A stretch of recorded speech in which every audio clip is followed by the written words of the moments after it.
We've all been there, haven't we? Sitting across from someone, a stranger really, with a hopeful heart and a carefully chosen outfit.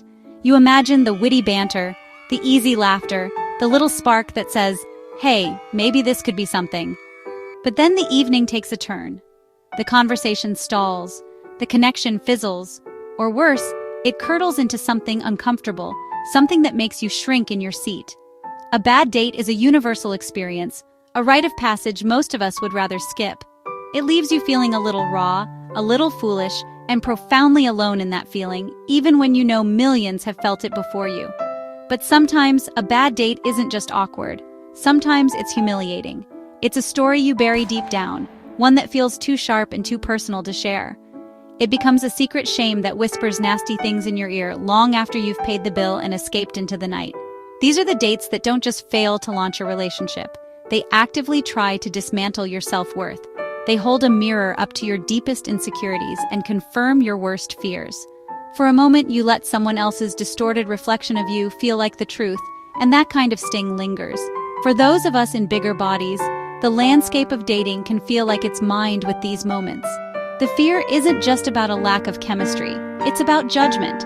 It's about wondering if the person across from you is truly seeing you, or if they're just seeing a size, a shape, a problem to be solved, or a box to be ticked.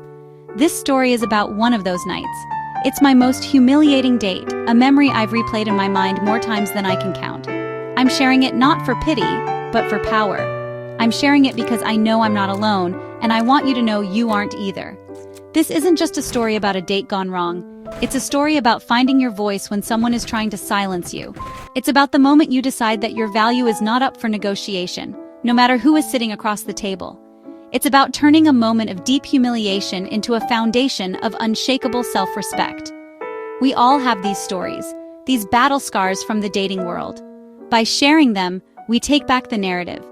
We turn our private pain into a collective roar of strength, reminding each other that we are worthy of love, respect, and a date that doesn't make us want to disappear. It all started, as these things often do, with a flicker of genuine hope. His name was Mark, and his dating app profile was charming. He had a kind smile, photos with a goofy-looking golden retriever, and a bio that mentioned a love for old movies and spicy food. We messaged back and forth for a week, and the conversation flowed so easily. He was funny and smart, and he never once made a comment about my body, which, let's be honest, is a low bar that many men still manage to trip over. I allowed myself to get excited. I picked out an outfit I felt amazing in, a dark green wrap dress that hugged my curves just right. The nerves were real, of course, they always are. But for a plus-size woman, the pre-date jitters come with an extra layer of anxiety. You worry, will he be surprised by my size even though my photos are recent and accurate? You wonder, will he be one of those guys who says he's okay with bigger women, as if he's doing you a favor? I did my best to push those thoughts aside. I focused on the good vibes, on the witty messages we had shared. I told myself this time might be different. I walked into the little Italian restaurant feeling confident, ready to meet the man behind the clever texts. He was already there, sitting at a small table in the corner. He stood up when he saw me, and his smile seemed just as warm as it did in his pictures. The first few minutes were great. We talked about our days, our jobs, and the ridiculous traffic we both battled to get there. The initial awkwardness melted away, and I felt myself relax.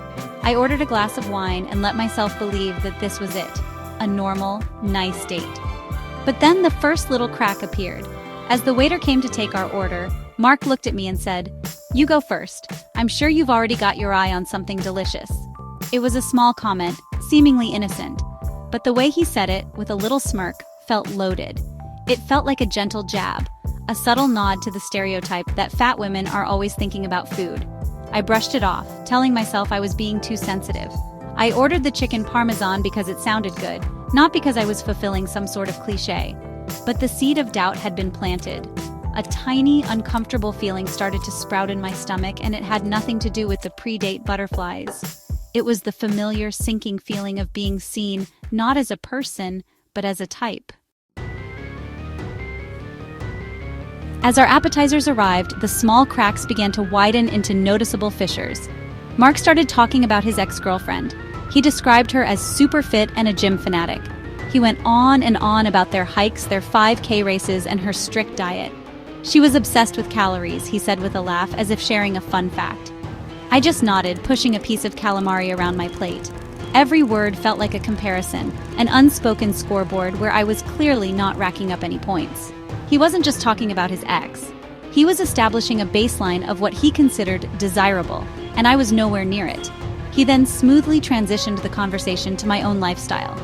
"So, do you work out?" he asked, his tone a weird mix of casual curiosity and clinical assessment. It's a question that feels different when you're in a bigger body.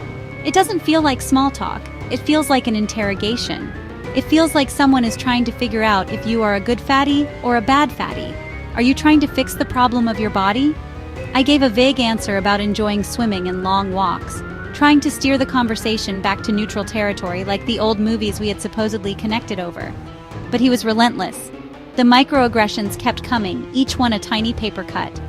When I reached for a piece of bread from the basket, he quipped, "Saving room for the main course?" It wasn't a question. It was a judgment disguised as a joke. When I talked about a recent trip to the beach, he asked if I was worried about getting sunburned, with an odd emphasis that made it feel like he was really asking if I was worried about being in a swimsuit in public.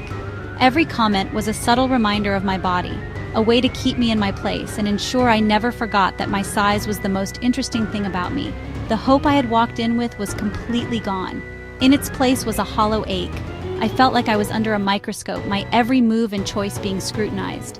The delicious food I'd been looking forward to now tasted like cardboard. The charming man from the app had been replaced by this stranger, who seemed determined to chip away at my confidence piece by piece. I was no longer a potential partner. I was a subject of study. The date had become an endurance test, and I was just trying to make it to the finish line without completely falling apart. Just when I thought the evening couldn't get any more uncomfortable, Mark decided to offer what he probably thought was a compliment. He leaned forward, lowering his voice as if he were about to share a profound secret. "You know," he began, "you have such a pretty face." I braced myself because I knew what was coming next. It's a line that nearly every plus-size woman has heard. It's the backhanded compliment of the century, the verbal pat on the head that is meant to be encouraging but only serves to highlight what the speaker sees as your fatal flaw. It's the consolation prize for not having an acceptable body. And then he delivered the inevitable second half of the sentence. "It's such a shame about the rest of it," he said, gesturing vaguely toward my body with his fork. He said it so casually, as if he were commenting on the weather, as if he were stating an obvious, undeniable fact. He smiled, as if he had just paid me the highest honor. In his mind, he had separated me into two parts, the acceptable face and the unacceptable body. He had complimented the part he deemed worthy and dismissed the rest as a tragedy. The air was sucked out of my lungs. The sting of those words was immediate and sharp. It wasn't just an insult, it was a complete erasure of my being. He had reduced me, a whole person with thoughts, feelings, a career, and a passion for old movies, to a pretty face attached to a body he deemed a shame. He saw my body not as the vessel that carries me through the world, that allows me to hug my friends and dance to my favorite songs, but as a mistake. A problem that detracted from the one small part of me he found appealing. It was dehumanizing in a way that no other comment had been. I sat there for a moment in stunned silence, the clatter of the restaurant fading into a dull roar in my ears. He just kept eating his lasagna, oblivious to the bomb he had just dropped on our table. This wasn't a microaggression anymore. This was a direct hit. This was a man telling me, without a hint of malice because he genuinely believed he was being kind, that I was fundamentally flawed. The humiliation washed over me in a hot, suffocating wave. I felt small, exposed, and deeply, deeply hurt. He wasn't just judging me, he was pitying me. As I struggled to process what he'd just said, Mark decided to dig the hole even deeper. He wasn't finished dissecting my existence. He put his fork down and adopted a look of sincere, misguided concern. "But, you know," he continued, "I could help you with that." My head snapped up. Help me? He saw my body not just as a shame, but as a project. A fixer-upper. He launched into a monologue about his knowledge of nutrition and fitness, gleaned from his marathon-running ex-girlfriend. He offered to design a workout plan for me, to be my personal coach. He was offering to save me from myself. The audacity was, honestly, just breathtaking. He had known me for about an hour, And in that time, he had diagnosed my problem and presented himself as the cure. The presumption that I wanted or needed his help was staggering. He didn't ask about my health, my happiness, or my relationship with my own body. He simply assumed that because I was fat, I must be miserable, and that I was desperately waiting for a man to come along and sculpt me into a more acceptable shape. I was no longer a date. I was a potential before picture in his own twisted success story. Then, the conversation took an even more bizarre and unsettling turn. After positioning himself as my potential savior, he leaned in again, his voice dropping to a conspiratorial whisper.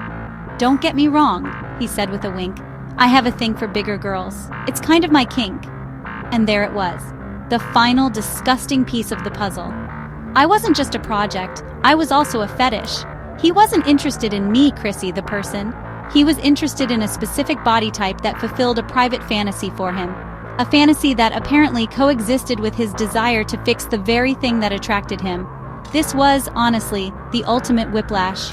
In the span of 5 minutes, he had told me my body was a shame, offered to change it, and then confessed that it was also his sexual preference. I felt like an object on a shelf, being examined from all angles. Could I be molded?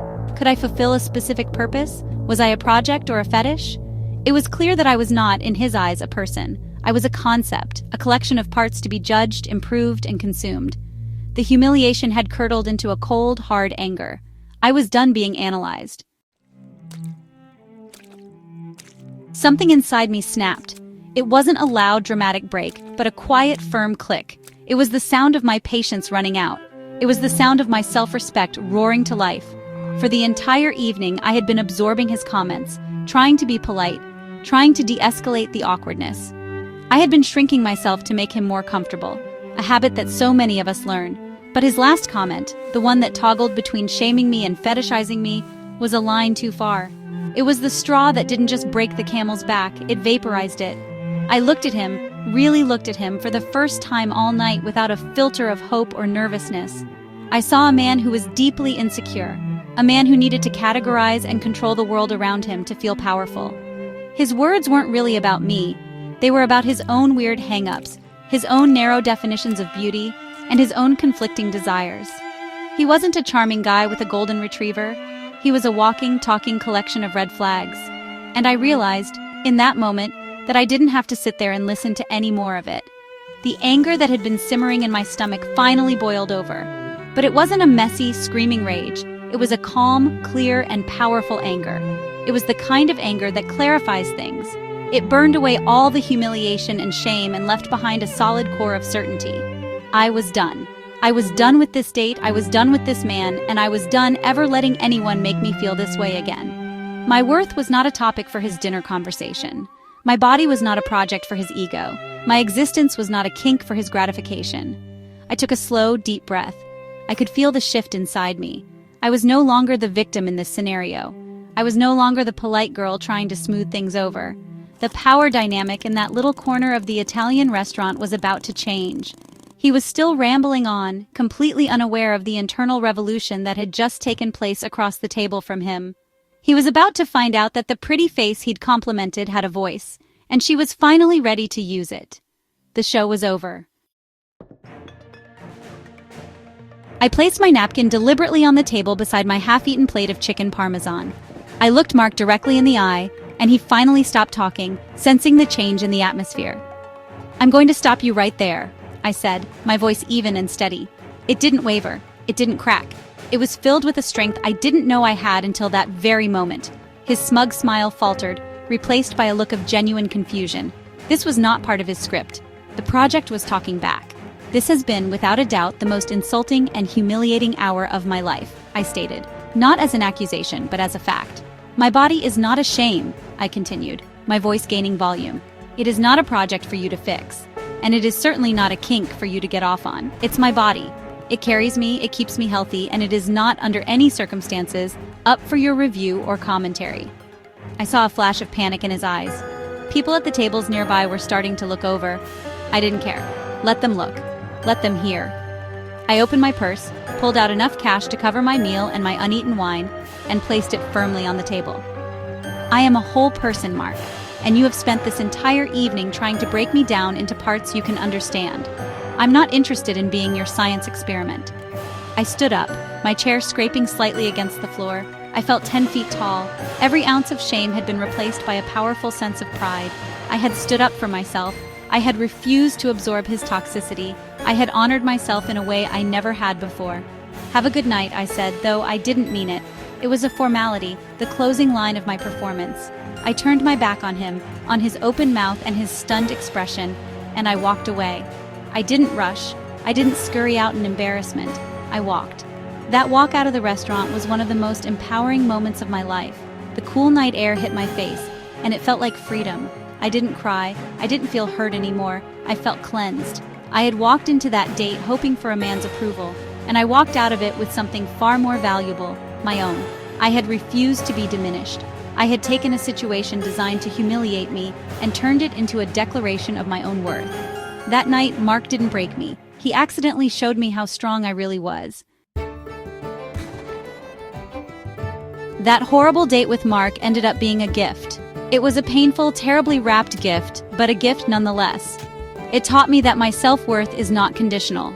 It doesn't depend on who finds me attractive, who approves of my body, or who thinks I have a pretty face. My worth is inherent.